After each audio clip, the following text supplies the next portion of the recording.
So yesterday we touched on the pain or unpleasant feelings, unpleasant phenomena. Yeah. So whenever this unpleasant phenomena arises, unpleasant objects, pain, difficulties, then one of the a few things that a yogi must be careful not to fall into the wrong ways or wrong idea, wrong perception of dealing with the pain or unpleasant phenomena. Here, we are not supposed to get rid of things. Not getting rid of pain. Pain is not the problem. It's always the desire, the aversion towards the pain.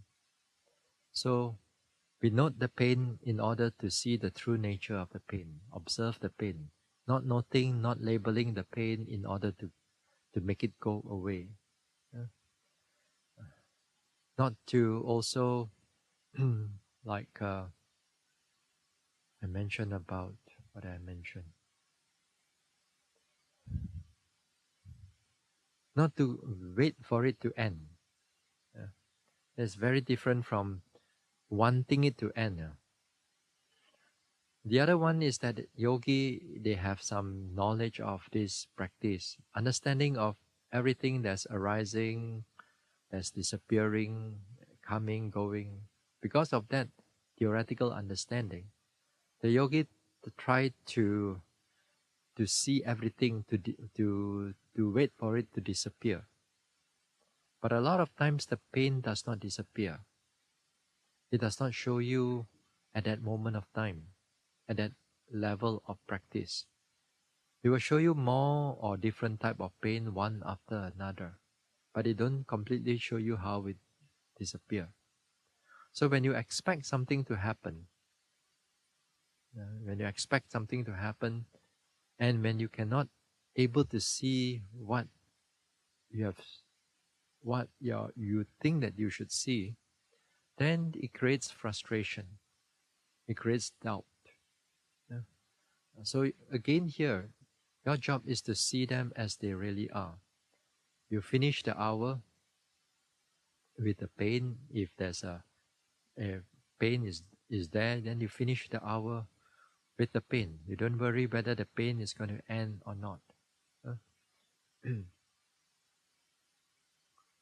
Other ways, like sometimes yogis also using a lot of other forms of dharma. Although although it's good to have a lot of this knowledge of the dharma or the dhamma, uh, all this knowledge is very helpful. But again, here we must know when to exercise them at the right time, not at the wrong time. Uh, we cannot simply use like metta just to overcome the pain, or just to actually to cover the pain. Cannot use compassion. Your job is not to use all these things. Your job is just to pay attention on the pain as much as possible. The other one, as I mentioned also, is that although a yogi needs to endure the difficulty, the pain, and so on, although the endurance is important, so too the other factor is to scrutinize the phenomena or the pain as they are.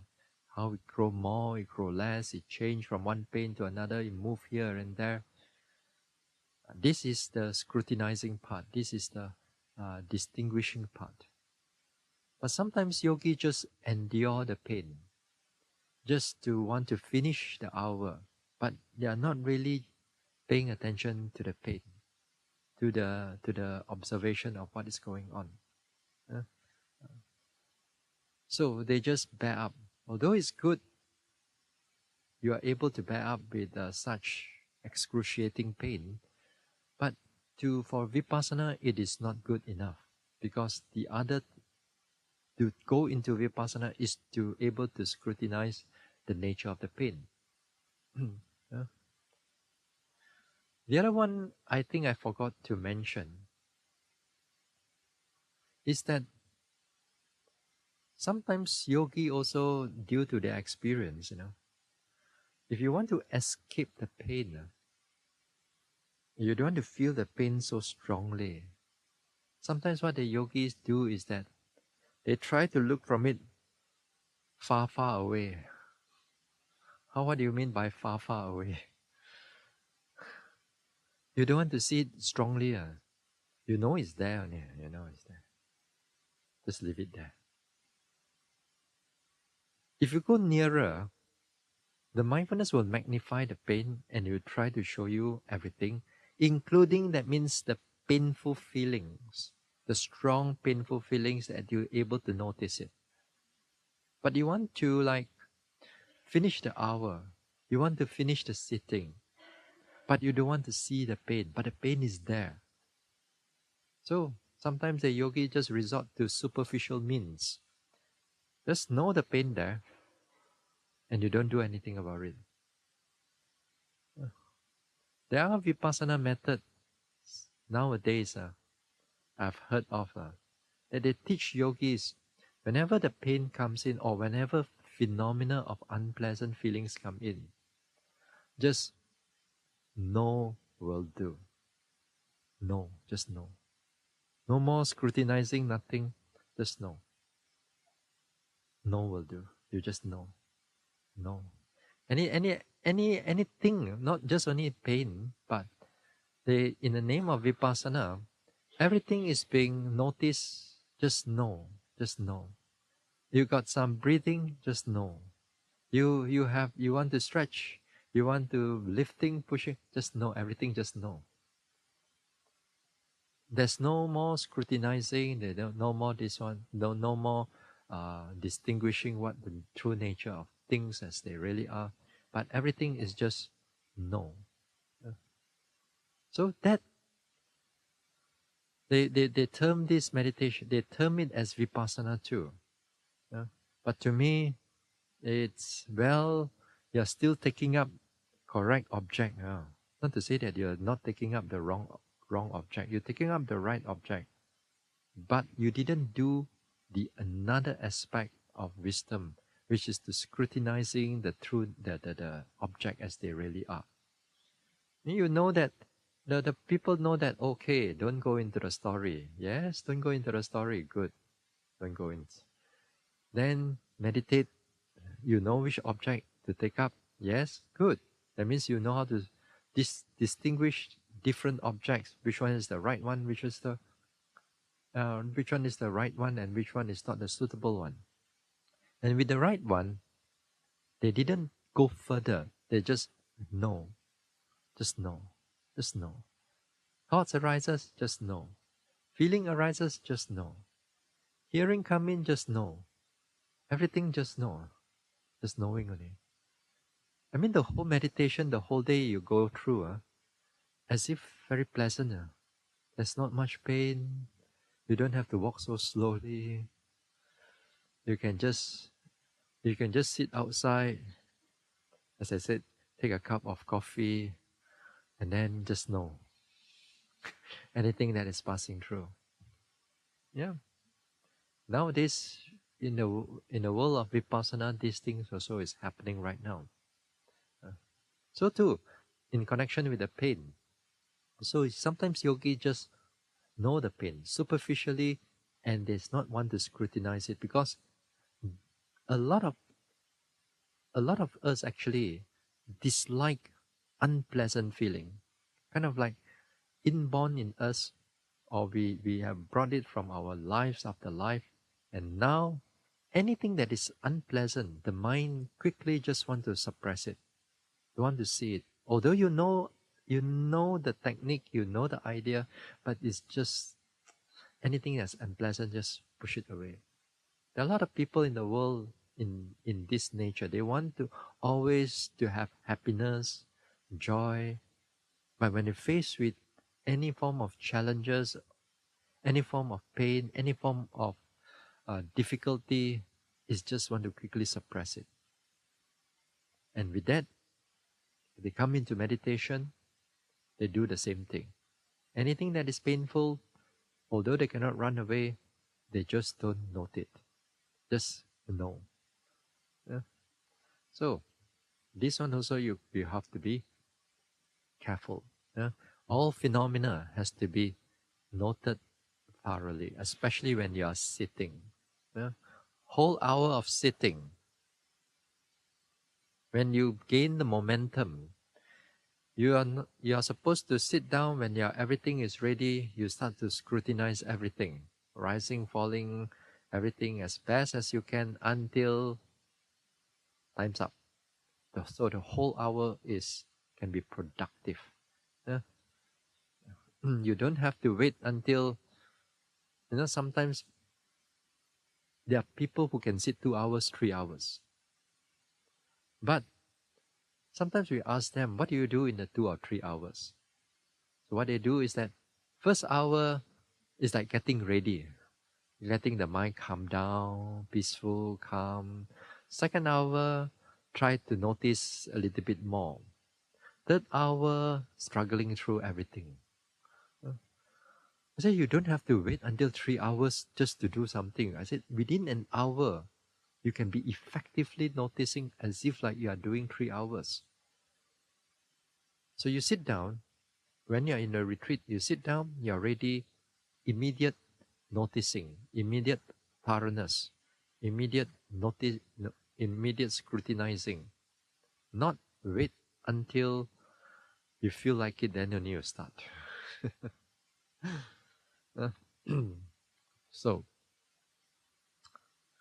also I mentioned yesterday that characteristics. So I said to enter into Vipassana, when you have the right objects, you have to distinguish their different characteristics. You distinguish the painful characteristics. That means again here you notice the different types of pain. You notice the change in the pain, getting more or less. It change from one pain to another pain. This is more or less you're scrutinizing the characteristic. You're scrutinizing the different, like rising, falling, long, short, motion, hardness, softness, thinking mind, clear mind, dull mind, sleepy mind, different states of mind, different sensation of the body. That means you begin to distinguish a lot of things. With this distinguishing, we call it collectively we call them individual characteristics, because they are different from one to another. They have their own individual character, intrinsic character. And in Vipassana, we go by that way. You set up the mind to be alert, clear, take up the object, pay attention to its characteristic, and then as the day after day you do in that way, the mind gets clearer, more penetrative. Then you can also able to distinguish between what is mind and what is matter, what is physicality and what is mentality. Mentality is the one that pays attention, the one that knows, the one that able to cognize, whereas the physicality is cannot be known. Not cannot be known. It cannot know. It cannot know.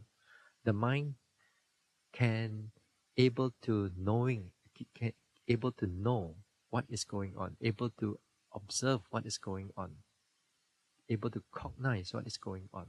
The body cannot do that. Yeah? So you're able to distinguish in so many different levels, and this is where the more that you pay attention to it, you will only see materiality and mentality, and there's no third party. There's no soul there. There's no something permanent there. There's no other things except these two things. Even with the highly concentrated state of mind. Then you go further into the development.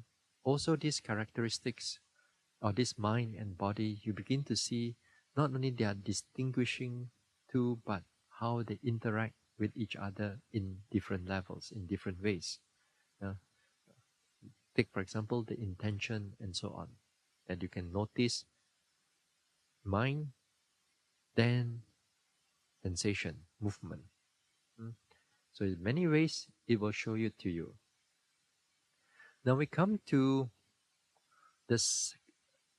As I said yesterday, there are three characteristics of objects. Every object have the first level is this intrinsic character. Second one is called the triple character, and the third one is called the universal character or universal characteristic. Second one is triple characteristics. Yeah. This is in theory. In theory, we have to deliver it in such a way. But when you are observing it, all these characteristics sometimes they overlap on each other. There's no like you can just see one and then the rest you don't see. No, they overlap on each other. It's a matter of which one of the characteristic is prominent at that moment of time. Okay, although the object is there, the characteristic itself has got its different prominency. Not only just different object have prominency, it's the characteristic itself has a different prominency. It's just like understanding these objects. It's just that you're putting something under a microscope. If your microscope is times 10, magnified 10 times, perhaps you only can see a good clear picture, but you cannot see everything here. Then if you have 100 times, then you see even more. You see even like a nucleus. You can see the cells, individual cells. Then it shows you more. But if you have electron microscope, then you see the atoms inside there, maybe. And all of them, that particular cell or that particular object, but they are different level. So too, when the mind gets developed further, then when you notice it, when your mind is ready, it will show you on this thing. So when you are not ready, no matter how you try to see, or you have the theory, but you try to go in there, I want to see a deep anicca, dukkha, not yet. You're not able to do all these things yet. Not yet, at least. Yeah. So, you have to see what is being shown to you at your level, not what you think it's supposed to be. Now, let's say you sit down and you go through all this noticing of different characteristic of this body and mind. Then it begins to show you more on the triple characteristic. The triple here is the beginning, middle, ending. All objects have a beginning, middle, ending. And beginning, middle, ending has again here they got their own differences. All objects right now will have this beginning, middle, ending. What is the beginning, middle, ending? Take for example hardness. Something hard. A beginning, middle, ending, what it means over here is that you see the beginning of a hardness arising. The beginning of hardness arising, then the hardness sustain for a while, then the hardness slowly disappear. Beginning, middle, ending. This will give you a basic example. Even the mind also the same thing. The mind also, for example, you notice the thoughts arises at the beginning. It sustains, it plays its movie for a while. Then after that, it gets weaker, it disappears. Beginning, middle, ending. Okay.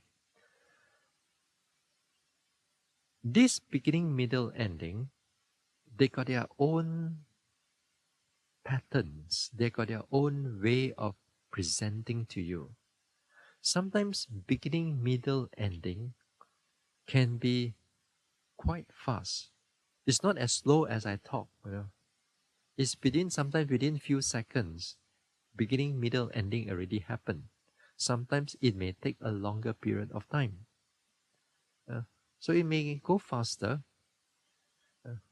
And also it may go like sometimes in the practice, it will show you only certain part of a certain part, not the whole everything. And this is the level. It's not something wrong with you. It's the level of as you improve, as you develop.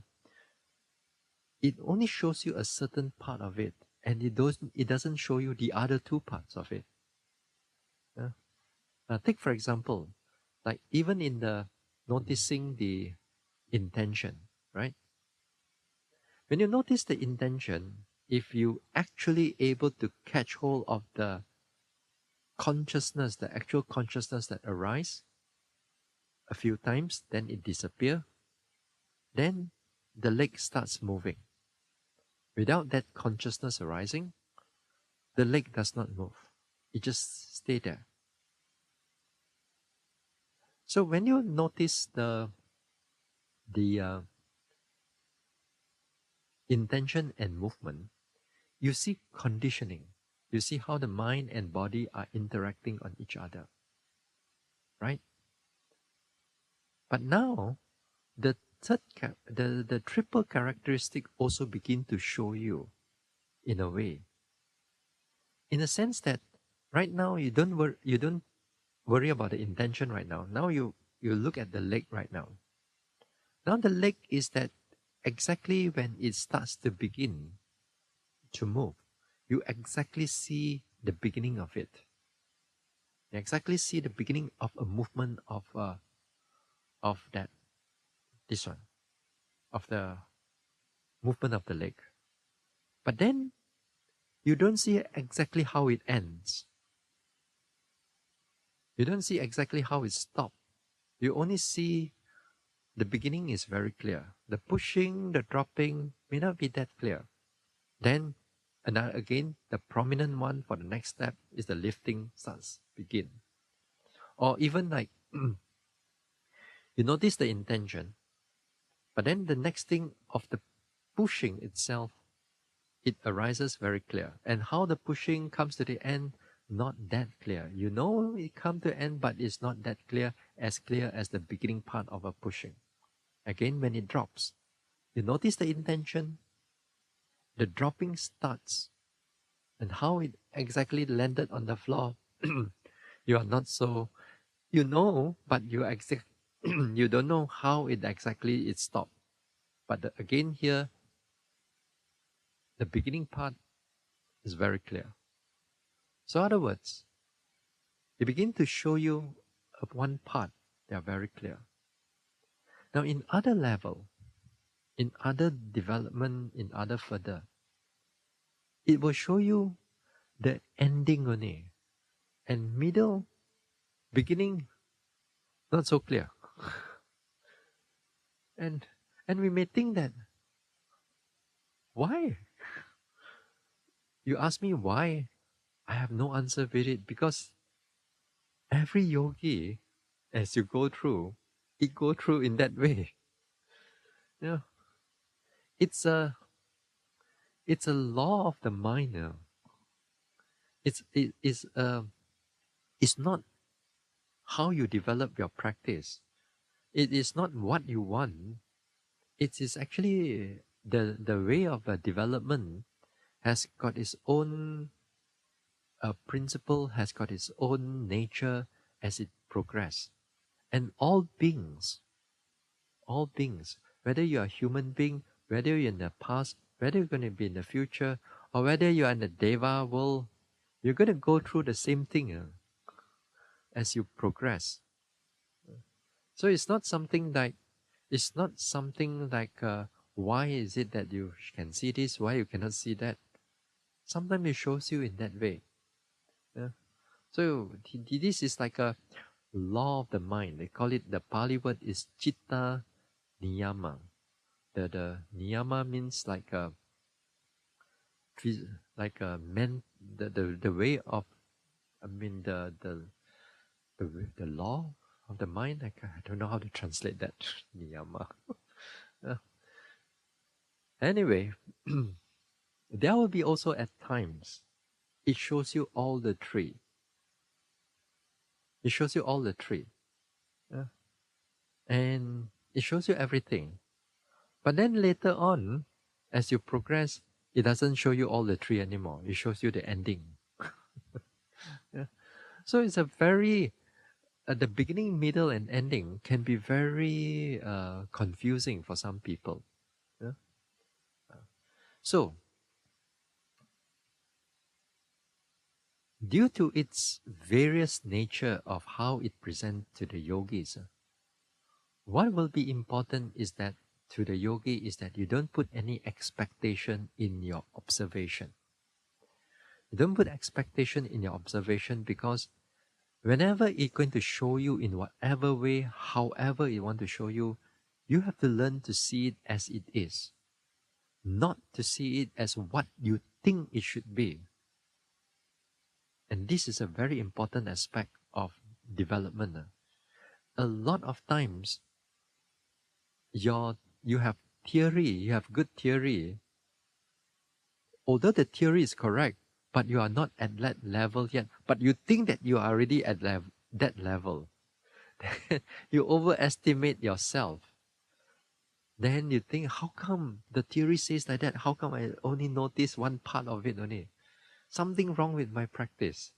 No, there's nothing wrong with your practice. It's just that you crave, you expect something to happen according to what you want. You're not seeing things as they really are. Yeah? So here, when things changing, yeah, this time you see that how it begins, how it sustains, how it ends. Some of you may think that this is part of like a, deep form of impermanence. You are not going into any deep form of impermanence. You are actually even looking at something on the surface of impermanence, although it's going there, but it's still not the real impermanence yet. You use the word anicca, right? You use the word anicca, dukkha, anatta. These three words has so many different levels. You think you see a lot of this anicca just because sometimes some yogis will see that you notice this pain here. Oh, the pain come, then the pain come, then it disappears. Oh, this pain arises, getting strong. I can bear up with it, and it disappears. Then another pain comes. So for half an hour, I can able to notice this pain come, this pain go away. I notice rising, falling for a while. I come back to the pain. Oh, I see a lot of things changing. I think I'm seeing anicca right now. I'm seeing impermanent right now.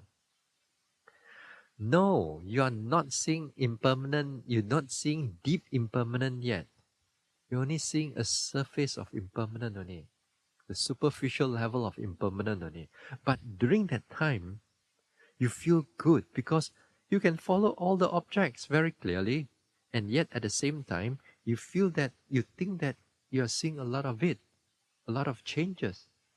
Immediately, the mind interprets that this should be anicca. So clearly I could see. Although you are noticing clearly, but your interpretation not matured yet.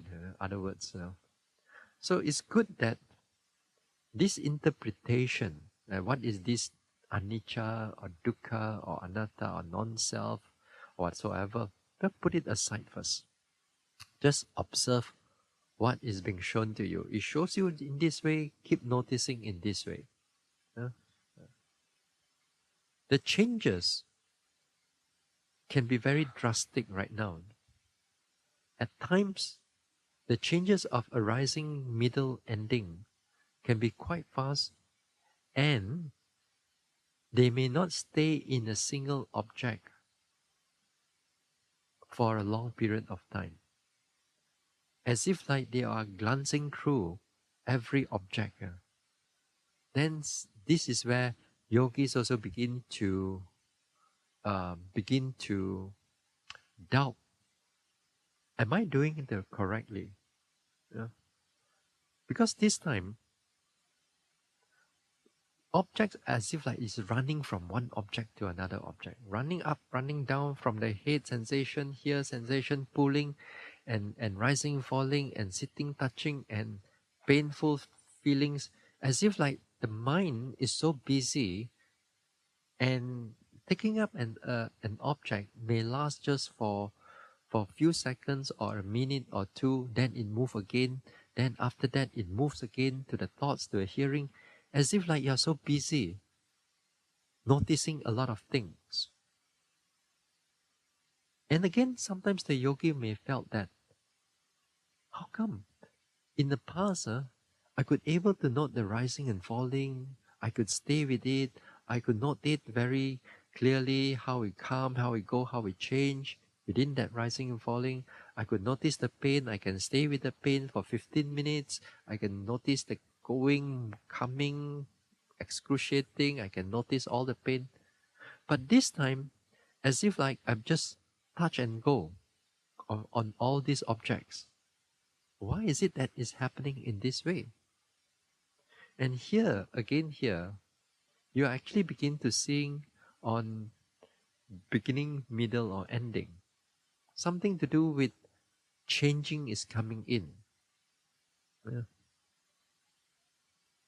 And when it happens, you cannot, the noting mind also, the mind that pays attention to the object, it cannot like try to scrutinize one by one. You want to follow one after another, you're going to get headache, you're going to get dizzy, because it's going a bit faster than what you can handle right now. Yeah? And it's the nature is like that. So what you do is that at this moment of time, as if like 3 or 4 object, as if like it's one goal, what you do is that you open up your noting mind in a more wider way, and then as if like all the objects is happening within that scope of your noting. Yeah. In the beginning of development, we take one object, we scrutinize it. That object, we scrutinize it. Yes, that is true for that level. But in a deeper level, things may change. Things may have like it's going round, it's going fast, it's going faster than what you can handle, and until as if like 3 or 4 or 2 or 3 objects are coming at the same time. Then for us with some Dhamma knowledge that we have, then we start to think, I thought the book says, the Dhamma says that the mind can only take one thing at one time. How can right now I'm seeing 3 or 4 things at one time? Who's right? Book is right or I'm right? Then you get doubt. Yeah, you get doubt. The book is right. You are also right, actually. It's just that the book and you are not at the level yet. The object is changing faster than what you can see. And what you can do is right now, you put away the theory aside. If it shows you 3 or 4 objects at one go, you take it like that. You take it as it shows it to, as it presented to you. Sometimes perhaps you may already seen it in your own practice. Sometimes, for example, like 2 or 3 types of pain coming at one go. And these 2 or 3 pain, they are equally prominent. Equally prominent, and which one are you going to choose right now? Right? Which one are you going to take up right now? So what you do is that in the beginning, you take them all. Don't choose yet. Because all the three objects are prominent, take them all first. Take them all, pay attention to them. This time, they are not that, they are painful, but your mind can actually take it. Just observe it. Later part, one may be more prominent than the other 2. And then you take up the more prominent one. Then you put the 2 at the corner, and you put the 2 at the background. So you notice that one. But then this one, the one prominent one, after you notice for a while, it may drop its prominency, and then the other one will start to grow again. Then you have to note that one. Then after that, it will change again, like 3 again become prominent again. So you have to note 3 again. So after that, you want to change. So in other words, your mind has to be very flexible. You have to be flexible. You have to be able to adapt to the situation as is happening. So sometimes with that understanding, sometimes objects come in a little bit more than what we able to notice. Another way is like, for example, you notice your rising and falling. You notice your sensation of your touch. You notice touching, you notice certain sensation, and yet you notice thoughts are at the background or there. But it doesn't really disturb your noticing, and the thoughts are just running at the background. You do not know what you are thinking about, but you know that thoughts are just running through. Sometimes also, even in your walking, lifting, pushing, dropping, you know that it's passing through. It's not totally quiet, but you're still able to notice what is going on, right? So next time, when that happens, you're aware of it also. You're aware of that thoughts also. You don't have to note the thoughts because perhaps they are at the background. You notice this thing going on, fine. Until the thoughts becomes a prominent aspect, then you stop for a while, then you note the thoughts. That you can do. But sometimes, while you're still walking, you're still paying attention, because of the mindfulness is still strong there, it prevents that thinking from growing into a full-blown thoughts. It's just at the background, but you know that it's happening there. So too, when you notice rising and falling, you notice you're sitting, touching, you know that thoughts are passing through. Don't here try to suppress it to make it a very clean noting. Sometimes noting is not like that. Sometimes noting mind can take up a few things. So some yogis, they want it to have a very purified noting. They don't want to be disturbed by all the thoughts. You want to be noticed rising, falling, sitting, touching. I don't want all the thinking coming in. Don't disturb me. You do with that attitude, you're going to explode one day. You're going to have, because you cannot accept them. You cannot accept this phenomena is happening. You feel that this is not good. You feel that this is not right. It's not that it's actually more like you dislike those type of thoughts. You want it to be pure. You want it to be just the noting mind, nothing to disturb you. When that so-called desire, the craving for that, then a lot of times you get a lot of stress in the noting. How come I try to notice this little thoughts are disturbing me? How come? Then because of that, that's it.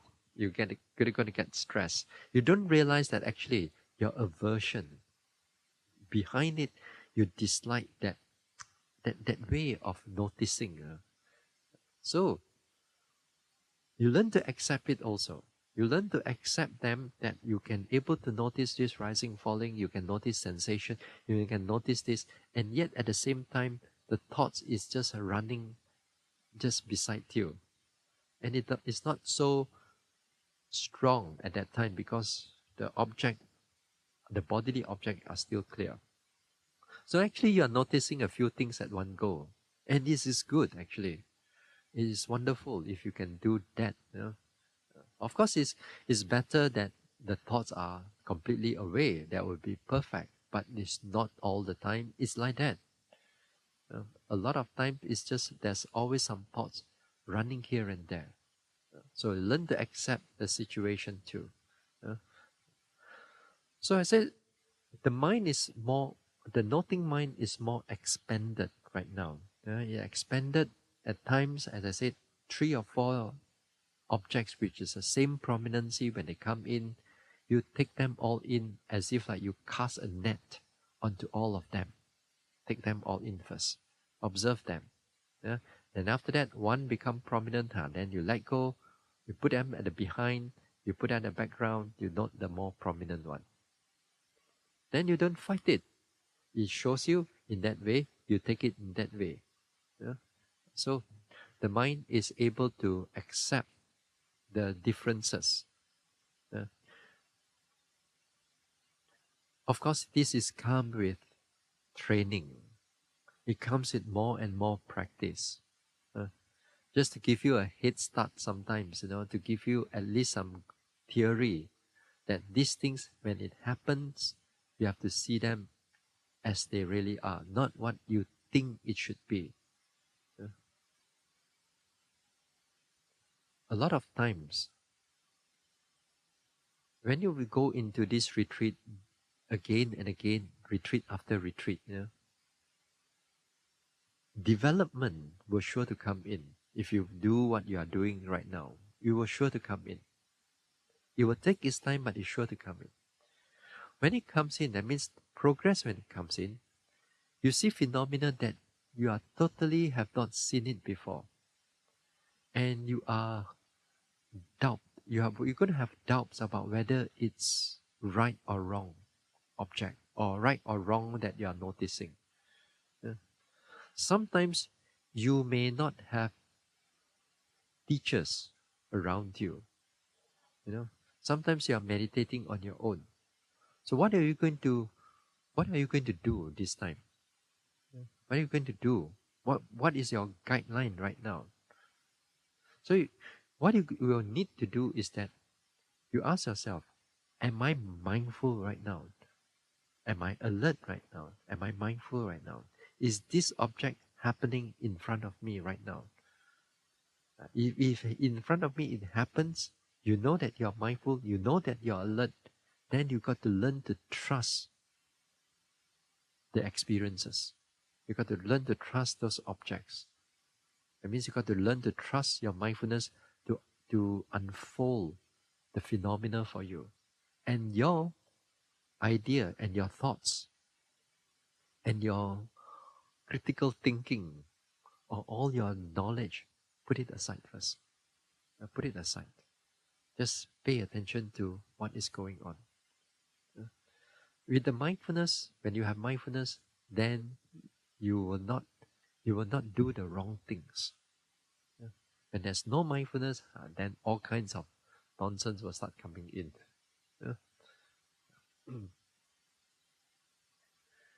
Now, as you develop further, not just only the objects are revealing itself in different forms, in different characteristics, whether the first level characteristic, second level characteristic.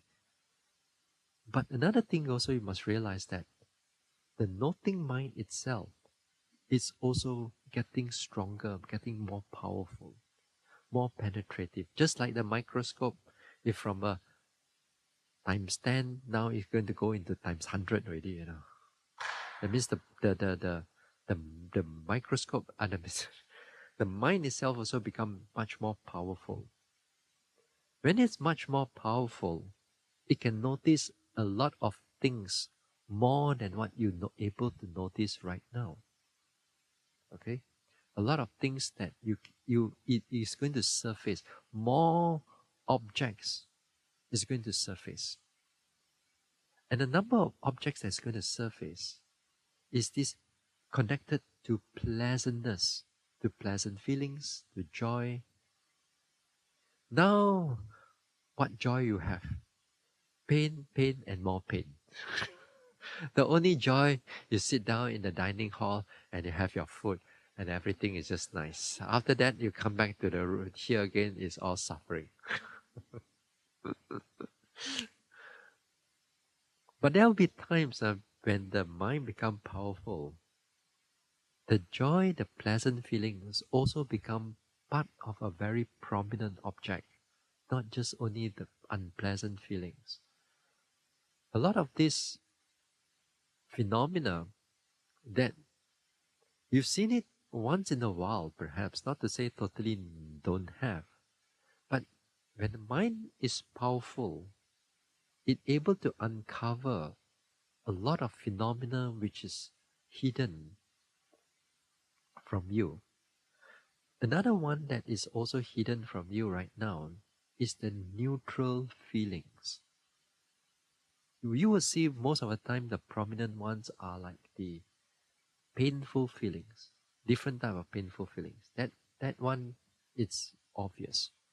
But when it comes to like pleasant feelings, here occasionally perhaps you will notice it. Neutral feelings is even more difficult for us to notice at this level. But when the mind gets stronger, more powerful, more penetrative, it can able to notice these pleasant, neutral feelings too. And they are that clear, as if like as clear as the rising and falling, as clear as the painful feelings, and so on, because the mind can actually notice them. So a number of things, it will becomes much more powerful. Your thoughts also, your thinking, your thoughts, your memory, everything, it will begin to become expanded. And as I said the other day, I think a few days back, I said the mind becomes so clear that as if like those memories of the past comes out that you never thought of it before in your everyday life, but during in the meditation it becomes so clear. That is where, if the yogi is not careful, then problem will start. And what type of problems that they are facing? But they don't realize that it's a problem. They think that it's a progress. That's the biggest problem actually.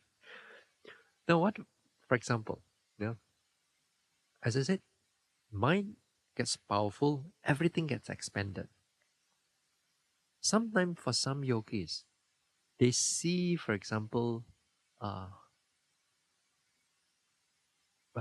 they see like monks in the vision of when they are sitting. They see monks. They see pagodas, for example. Or some people, they sit down, they also believe that they see the Buddha comes to them, the Buddha. Or the Arahants come to them. Or whatever phenomena that they are quite attached to. The mind create that vision. And the vision, when they create it out, due to the clarity of the mind, it makes this thing so clear, so real. Not only it comes in with that vision, it comes in with that the sense of faith, confidence, that you could able to see these things. Or some people don't see this type of vision. They see colors, they see aura, they see brightness. That the whole mind is so bright, as if like they close the eyes in the whole completely dark hall, but the mind as if like there's a brightness around the area. The mind as if it's projecting everything out. Yeah? Or not only just brightness, but sometimes they have different colors. Some people see maybe blue color. Some people see a multiple color. And the colors are very bright and can be very pleasant compared to all the rising, falling, sitting, touching. This one is very interesting. So you take it up, you love it. The vision is very clear or the brightness is very clear. Then you forget about your rising and falling. You forget about your pain. Compared to that and pain, what do you think you want to take up? You're going to take up all those things because these are something to you is interesting. So here it falls into a next trap. You begin to delight into this phenomena. The problem is that the vision that is created by the mind, that is not the problem actually. The problem is that if you're not careful, immediate delight towards this thing arises. And you delight in them. You crave for it. You crave for them this time. That you want them to be there. You want this vision to be there. Yeah? You can, it all depends on the individual. If you, let's say you have a background of Christianity, you come in, and then you meditate, and then you develop, then you may start thinking Jesus is coming to you, and you are the next Messiah already, or you are a Buddhist from a Mahayana tradition, let's say. Then you have that vision. You see a land, pure land coming in. You think you see the Buddha is all there in the pure land. If you are Mahayana, if you are from Theravada, this one, then you begin to say, this must be Nibbana already. Nibbana. Then I think that, okay, I'm already, most probably I enlightened also. Right? So it doesn't matter. It doesn't matter who you are. It's the whole creation that arises that you get attached to it. You get delight into it. And when you delight into it, initially, it feels very good. The next sitting come in. What do you think you want? Rising, falling, pain. You want that again. You want that again. You want that brightness. You want that vision again. So again and again, you repeat the whole thing. You repeat until again and again, you start to think that this must be enlightenment. If it's not enlightenment, what could it be? I could see the Buddha, I could see the Pure Land, I could see the Nibbana. Surely I must be enlightened. So that thoughts repeat itself again. You repeat until one day you believe that you are already enlightened. You believe that you are already also going to Pure Land in the next life. You believe that you are a Messiah already. You believe that whatever you want to believe, you believe already. This is how belief comes in, wrong belief comes in. And a lot of people that, I've seen yogis, I've seen meditators that's related to one of my teachers in Sri Lanka. He meditated. That one monk was meditating. One day he could see that the day that he's going to die, So he made the announcement that I'm going to die on this day, So the whole village will come and see him on that day, waiting for him to die because they thought that he's already enlightened. That he's going to die, he knows that exactly. No, a lot of people, all of us, we do not know when are we going to die, but he knows, So the time comes, he thought that he's going to die on that particular day. So a lot of people come to wait to see, and he didn't die. After the day passed, He didn't die. He still lived. Next day and the day after that. So he became very shy and become very, so he ran away. So this thing, anything, as you meditate, this type of concentration, mindfulness, it enhances the thoughts and to make you believe that you have something. And all of it is just mind-made only. And you get delight into it, you get delight from that little delight. It spring up into a wrong belief. You spring up into a wrong belief. And you believe that you're already enlightened just because you see the light. Just because you see the vision. Yeah? And the thing is that this is not the end. They come out, they come and teach you. They come and teach you, you sit down, what you should do, see the light. They come down, sit down, you see whatever is there. Then you get attached to it, then the whole generation and generation of ignorance, of this ignorance become thicker and thicker. Yeah. This is exactly the whole.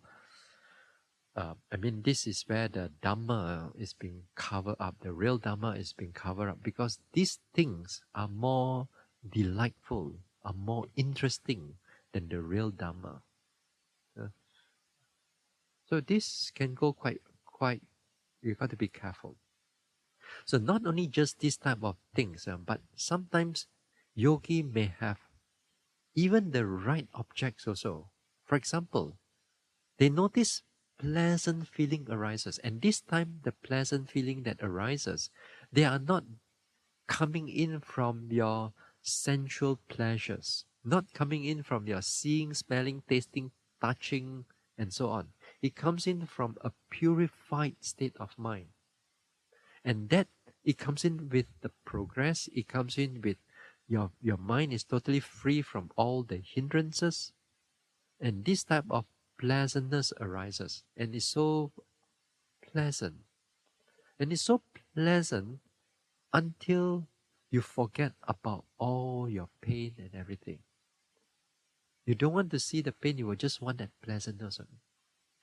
Now, the pleasant feelings, they are right objects. Not to say they are wrong objects. They are under feelings. Just like your painful feelings, unpleasant feeling, unpleasant feeling, pleasant feeling, neutral feeling, they are all under feelings. They are right objects. But this time, although they are right objects, you don't want to notice the changes of the pleasant feeling. You just want the pleasant feeling. It's so nice. Why you want to go and note it as pleasant, getting any changes or not? You're not going to do that. You just want to just sit down there and just pleasant. Although it's pleasant feeling, you're not noting it. So you're not noting it, that means you're delighting into it. You're delighting into it now. Then it starts to form all kinds of thoughts. Later on, it forms into wrong view again. Sometimes I also met with people with joy. When you use the word joy and pleasant feelings, they are in a technical, in the meditation, there are two different things. Although in English, sometimes we can have they may be synonymous, but in meditation, they are quite different actually. Pleasant feelings belongs to the area of feelings, whereas this joy or rapture or zest, in the Pali word, we call it piti. Piti is more like when you sit down and you meditate, when you have for example, when you have an interest in the noticing of something, when the interest is there, that means the joy is there. Compared to like when you're bored, nothing is interesting to you, nothing is good. But when the energy comes in, then you get noticing something, then the joy starts coming in. But the more clearer one is like when you're noticing something new at that time. You're walking, suddenly You notice something much more clearer, and then your mind get interested. What is it? Let me check it out. That is kind of like a interest there. That means the joy is coming in, the pity is coming in. Then sometimes this type of joy, when it comes in, sometimes it can come in a little bit more stronger than just this. It can come in like overwhelming the body. It makes the whole body to be refreshed, to be alert, to be energetic again. And it feels very good when it becomes too much. Yeah? And it feels so good. And sometimes yogis, when this type of joy comes in, sometimes they sit, then the body starts to swing. Swing left, swing right, like a pendulum. Because it's so peaceful, so joyful. So they swing, swing, swing, turning, turning. And the more that they turn, the more pleasant it becomes. As if like you have a whole body exercise, a whole body stretch. And it feels so good. Yeah. All your pain and all your tightness, everything all gone. Yeah, everything gone. And you don't feel sleepy, you don't feel you feel energetic, you feel good. You just want that delight into this little movement that you have. Or sometimes this type of joy, as if like it covers you, like you are in it showers you. It showers you that the whole body, it feels so good, feels so wonderful, feel light, feel good.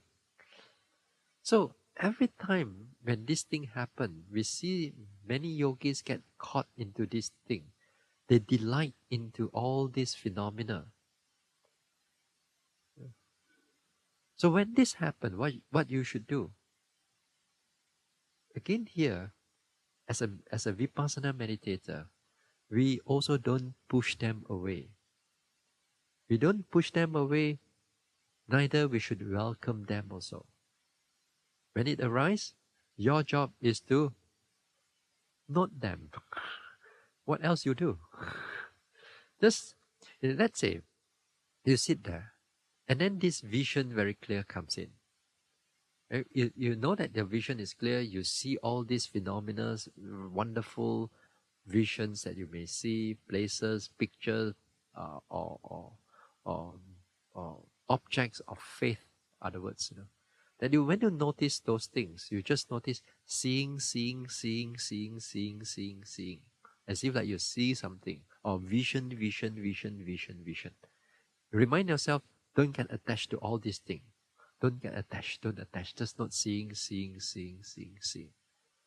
If you cannot handle those things, come back to the body again. Watch out for the rising and falling. This one. Let the thoughts just be there. Although they are quite prominent, but if you feel that you cannot handle them, pull the mind out and go into the sitting, touching, or rising, falling. Don't stay with those things. You stay with those things, when they get stronger, you're not careful, you get trapped into it. Any of the object also, any of the object that you notice them, try not to attach to them. You get delighted in the beginning because it's nice, but there's somewhere there you have to learn to be mindful of them, to come out from them, to cut them off in a way, come out and back to the body again. Back to the body cannot think. The body cannot think, so it's a safer area, safer object for you to take note. You try to note thinking, or seeing, or pleasant. Your noting mind, if it's not strong, you'll be like pleasant.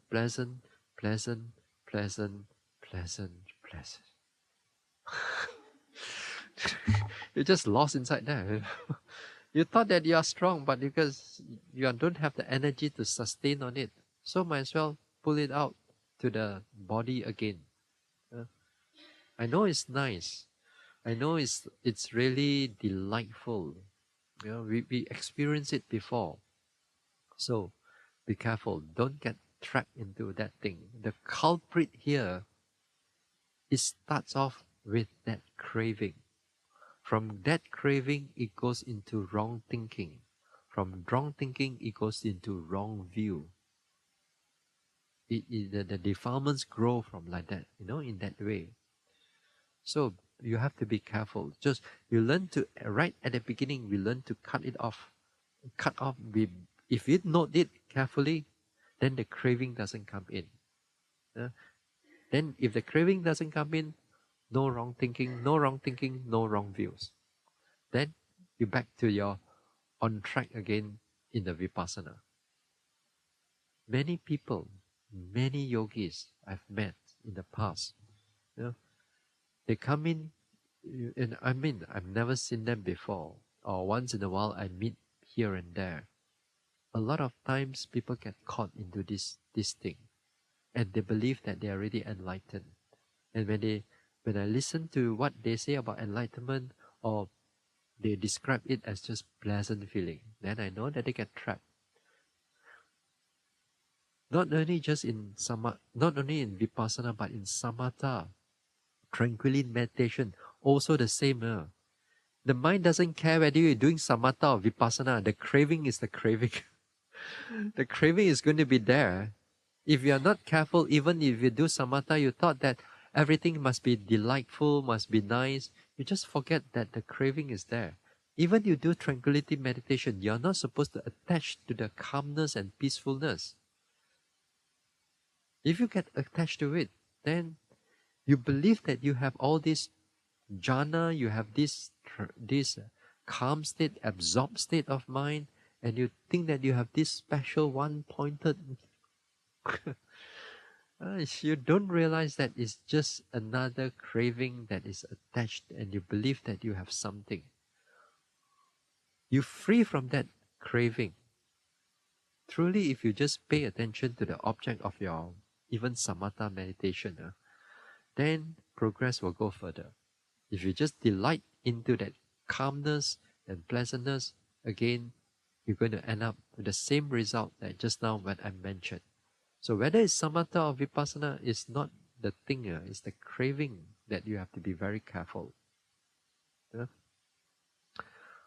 Okay, so we stop here for tonight.